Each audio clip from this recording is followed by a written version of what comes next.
Hello अस्सलाम वालेकुम। कैसे हो बच्चों? उम्मीद है आप सब ठीक ठाक होंगे। अच्छा, आज का जो हमारा टॉपिक है उसका नाम है जी ख़त अदम तरजीह की मदद से जो है वो सारिफ के ख़त तलब को अखज़ करना। तो ये पीछे जितनी भी हम बहस कर रहे थे, जितना भी वो हमने प्राइस इफ़ेक्ट पढ़ा, फिर हमने सब्स्टिट्यूशन इफ़ेक्ट पढ़ा, फिर हमने इनकम इफ़ेक्ट पढ़ा, ठीक है, आईसी कर्व पढ़ा, उसकी बजट लाइन को देखा। तो ये सारी बहस जो है वो हम कर ही इसलिए रहे थे क्योंकि हमने जो होता है वो एट दी एंड जो है वो डिमांड कर्व डिराइव करना होता है। तो इसको मैंने इंग्लिश में भी लिख दिया, derivation of individual demand curve. ये इंडिविजुअल डिमांड कर्व, ठीक है, DC stand for demand curve for from indifference curve. तो सबसे पहले जो है वो हम ये देखेंगे कि सारिफ का खत तलब जो है वो ये जो आईसी कर्व है इसके थ्रू जो है वो किस तरह से ड्राइव होता है। फिर हम देखेंगे कि मार्केट का जो डिमांड कर्व है वो किस तरह से डिराइव किया जा सकता है। तो यहाँ मैंने जो है वो कंज्यूमर के डिमांड कर्व की जो है वो डेफिनेशन लिखी है। लिखा हुआ है कि ये एक ऐसा ख़त है जो ये ज़ाहिर करता है कि मुख्तलिफ़ कीमतों पर एक सारिफ किसी शय की कितनी मिकदारें ख़रीदने को तैयार होता है। तो सिंपल है। ये जब ये आप डायग्राम इसको समझोगे तो फिर आपको जो है ये डेफिनेशन जो है बल्कि वो आप खुद से भी लिख सकते हो। तो उसके लिए सबसे पहले हमने फ़र्ज़ किया है, ये शुरू से ही जब से चैप्टर स्टार्ट हुआ है मैंने आपको पहले ही बताया था, ये आपने 3-4 चीज़ें जो हैं ये पहले माइंड में बिठा लेनी है कि हमेशा हमारे पास जो प्राइस ऑफ एक्स होगी वो इनिशियल प्राइस जो होगी वो 2 रुपये होगी, ठीक है। प्राइस ऑफ वाई यानी कि वाई शेयर की जो प्राइस होगी वो 1 रुपया होगी।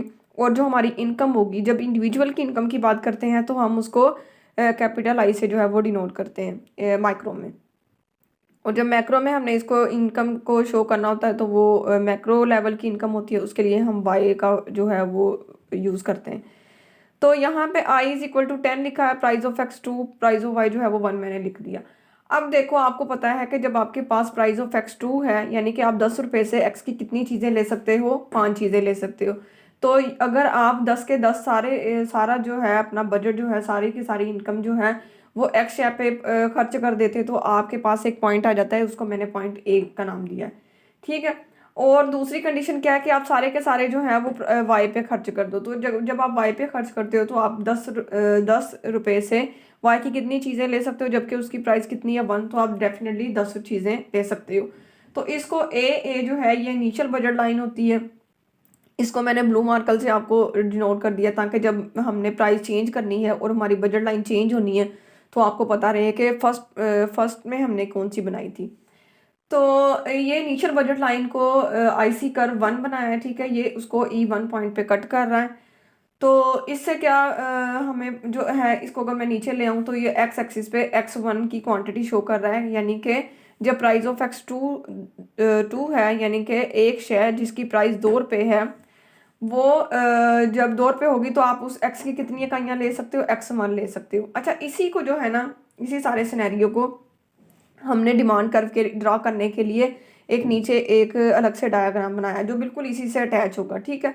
उसमें देखो मैंने क्या किया है, यहाँ पर आपको पता है जब भी हम डिमांड कर्व ड्रॉ करते हैं तो यहाँ पर एक्स एक्सिस पे क्वांटिटी ऑफ एक्स लेते हैं और वाई एक्सिस पे प्राइस ऑफ एक्स ले रहे होते हैं।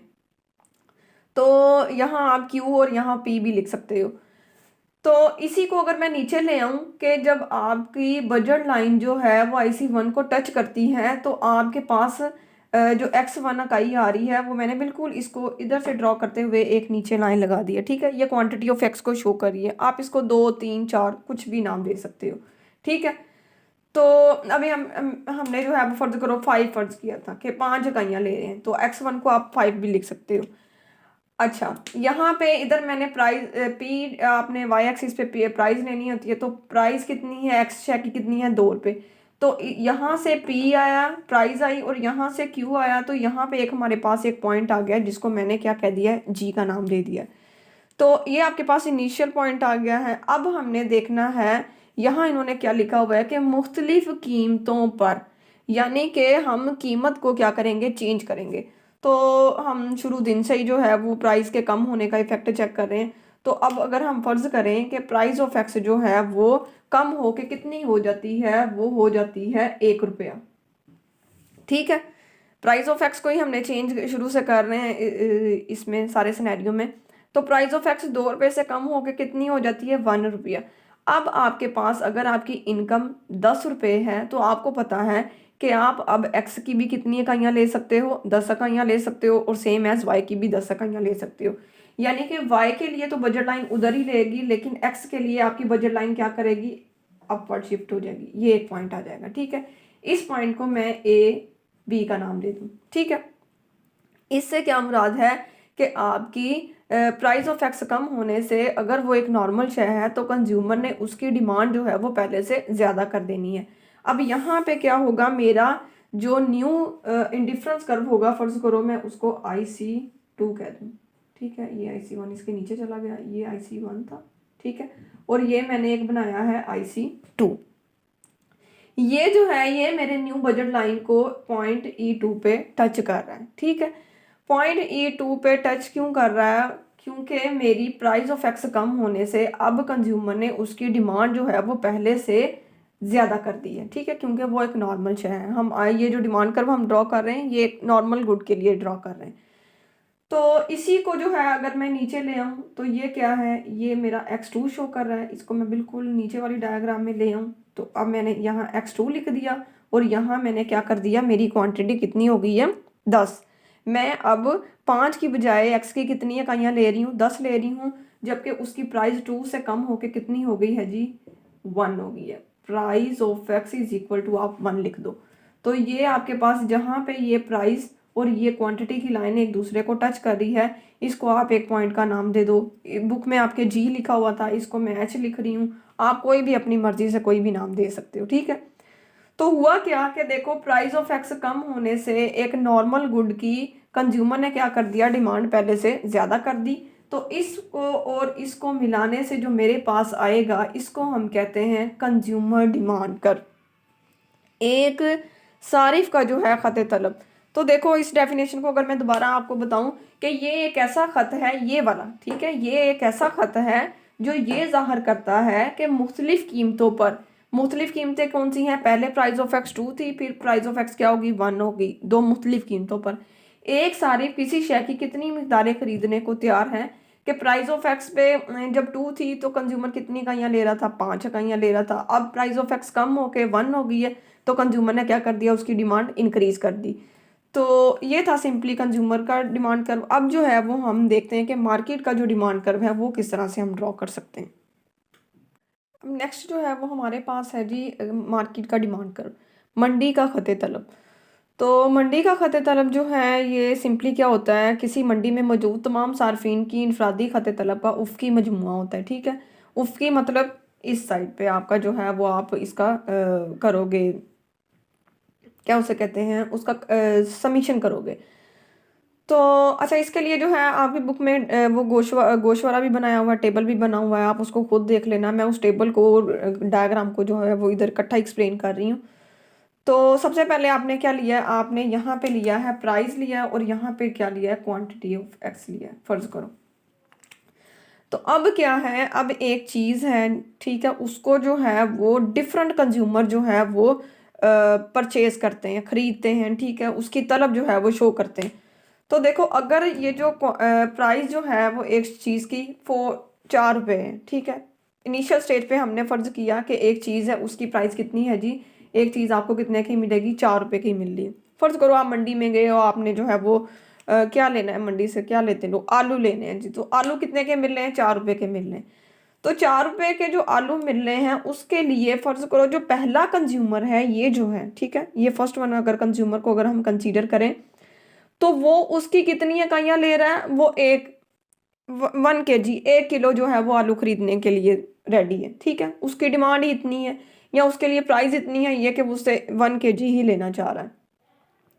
फिर आपको पता है कि बाजार में सिर्फ सॉरी मंडी में सिर्फ एक बंदा नहीं जाता बल्कि एक से ज़्यादा कंज्यूमर जा रहे हैं। तो उसके फ़ौरन बाद एक दूसरा कंज्यूमर आया है, वो कहता है जी मुझे 4 रुपये के, उसने पूछा कि कितनी प्राइस है इसकी आलू की, तो उन्होंने बताया कि जी 4 रुपये के जो हैं वो 1 kg आलू है।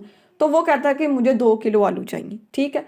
तो दूसरे ने कितने लिए, उसी 4 रुपये पे कितने, उनके घर में डिमांड ज़्यादा होगी, उनके घर में मतलब ज़्यादा अफराद होंगे तो उसने 2 kg ले लिए। उसके बाद जो है वो एक तीसरा बंदा आया है जी, उसी प्राइस पे 4 रुपये के आलू जो है 1 kg जो है वो कितने लेना चाह रहा है, वो कहता है कि मुझे 3 kg चाहिए, 3 किलो चाहिए। तो देखो 4 रुपये पे अगर उस बंदे ने जो है वो एक दिन में फर्ज करो, ऐसा होता तो नहीं है, फर्ज करो कि उस दिन आलू की कीमत जब 4 रुपए रही तो उस बंदे के पास सिर्फ 3 बंदे आए, A B and C, ठीक है, आप इसको ABC भी कह सकते हो। मैंने इसको A1 A2 A3 लिखा है क्योंकि बुक में आपके लिखा है ताकि आप कंफ्यूज ना हो जाओ। तो ABC भी आप लिख सकते हो। तो ABC यानी कि तीनों ने मिलके टोटल उस दिन में 4 रुपए पे कितने आलू की डिमांड की है। आपको पता है 1 + 2 + 3 कितना हो जाएगा, 5 हो जाएगा। तो हमारे पास एक पॉइंट A आ जाएगा जो कि क्या शो कर रहा है कि 4 रुपए जब एक चीज़ की प्राइस है तो उस दिन पूरी मार्केट में, पूरी मंडी में जो है वो कितने उसकी डिमांड गई है जी, 5 kg आलू जो है वो परचेज हुए हैं। यानी कि कंज्यूमर ने 4 रुपए किलो जब आलू 1 kg पर केजी जो है 4 रुपए उसकी प्राइस थी आलू की, तो कंज्यूमर की तरफ से टोटल कितनी डिमांड आई है, 5। तो आपके पास एक पॉइंट आ गया है जी A। अब जो है वो फर्ज करो हम कहते हैं कि अगले दिन या उसी दिन या आप कुछ भी अज्यूम कर सकते हो कि आलू की जो प्राइस है वो कम हो के कितनी हो जाती है, 3 रुपए। तो अब हम देखेंगे कि यही वाले जो कंज्यूमर हैं ये 3 रुपए प्राइस होने पे आलू की कितनी जो है वो क्वांटिटी जो है वो डिमांड करते हैं। तो जब उसकी प्राइस जो है वो प्राइस ऑफ एक्स कम होके 3 रुपए, फर्ज करो उस आलू की जो है वो प्राइस 4 रुपए से कम होके 3 रुपए हो जाती है, तो डेफिनेटली आलू अब क्या हो गए, सस्ते हो गए। तो जो पहला कंज्यूमर था वो कहेगा, या फर्ज करो वो अगले दिन आया है, तो वो कहेगा कि आज मुझे जो है वो 1 kg की बजाय प्राइस कम होने पे मुझे जो है वो आलू 2 किलो चाहिए, ठीक है। तो पहले वाले ने कितनी डिमांड की, 2 kg। तो 2 kg को इधर ऊपर लेके जाओ और इधर 3 के साथ मिला दो तो आपके पास एक पॉइंट B1 आ जाएगा। ये फर्स्ट वन कंज्यूमर है, ठीक है। तो उसने कितने आलू परचेज किए उस दिन, 2 kg। फिर जो अगला एक दूसरा कंज्यूमर था जिसके घर में अफराद उससे ज़्यादा थे, उसने डिमांड ज़्यादा करनी थी, तो उसने क्या किया, उसने 3 रुपए प्राइस कम होने पे आलू जो है वो 3 kg परचेज की कर लिए। इसी तरह एक थर्ड वन कंज्यूमर है जी, उसके घर में सबसे ज़्यादा अफराद हैं, तो वो क्या करेगा, वो 3 रुपए पे 4 kg आलू जो है वो परचेज करेगा, डिमांड करेगा। तो टोटल उस दिन यानी कि अगले नेक्स्ट डे जो है वो कितनी टोटल डिमांड होगी, 3 रुपए आलू की जब प्राइस थी, तो वो हो जाएगी 2 + 3 + 4 = 9। तो ये इन तीनों पॉइंट के जो 9 आया है, आपने क्या करना है, इधर सिंपली 9 और इधर 3 को जो है वो मिला के एक पॉइंट जो है वो B बना लेना है। तो ये जो हम बात कर रहे हैं ये इंडिविजुअल एक एक बंदे के कंज्यूमर की, एक एक बंदे की जो है वो सॉरी कंजम्पशन की बात कर रहे हैं कि वो इतनी प्राइस होगी तो वो कितना कितना लेना चाह रहे हैं। लेकिन यहाँ पे A और ये जो B पॉइंट मैंने ड्रॉ किया है ये टोटल, यानी कि टोटल मार्केट डिमांड कर्व को जो है वो उसके पॉइंट को शो कर रहे हैं। तो इसी तरह से आप एक और पॉइंट भी ले सकते हो। आपकी बुक में तो 3 4 बनाए हुए हैं, तो सिंपली उसमें भी क्या होगा कि इसकी प्राइस फर्दर कम होके 2 रुपया कर दी जाएगी, तो इसको जो है वो इधर से एक और पॉइंट आ जाएगा, ये आप करके देख लेना। तो सिंपली होगा क्या कि ये आपका जो डिमांड कर्व बनेगा, ये मेरे पास जो है वो ज़रा, ठीक है, बी और सी। तो ये मेरे पास जो बनेगा डिमांड कर्व, ये क्या है, ये फर्स्ट डे सारे तमाम सार्फिन के इनफरादी खत तलब का उफ़की मजमुआ था, ये सेकंड डे था। इसी तरह आप थर्ड डे बना सकते हो। तो आपके पास A B और C से जो डिमांड कर्व एक नेगेटिव लाइन जो है वो आ रही है, बिल्कुल सीधी होनी चाहिए। मेरे पास जो है वो वाइट बोर्ड है, आप लोग ज़रा ध्यान से बनाना, ठीक है। तो ये आपके पास जो आएगा ये होगा मार्केट डिमांड कर्व, यानी कि ये शो करेगा कि एक प्राइस पे आपके मुख्तलिफ सार्फिन जो है वो कितनी शय को तलब कर रहे हैं, उनका जब हम मजमुआ ले लेते हैं, उसकी मजमुआ उनको जो है उसको प्लस कर लेते हैं, उनको इकट्ठा कर लेते हैं, तो हमारे पास जो पॉइंट आएंगे उनको मिलाने से जो है वो मार्केट डिमांड करवाएगा।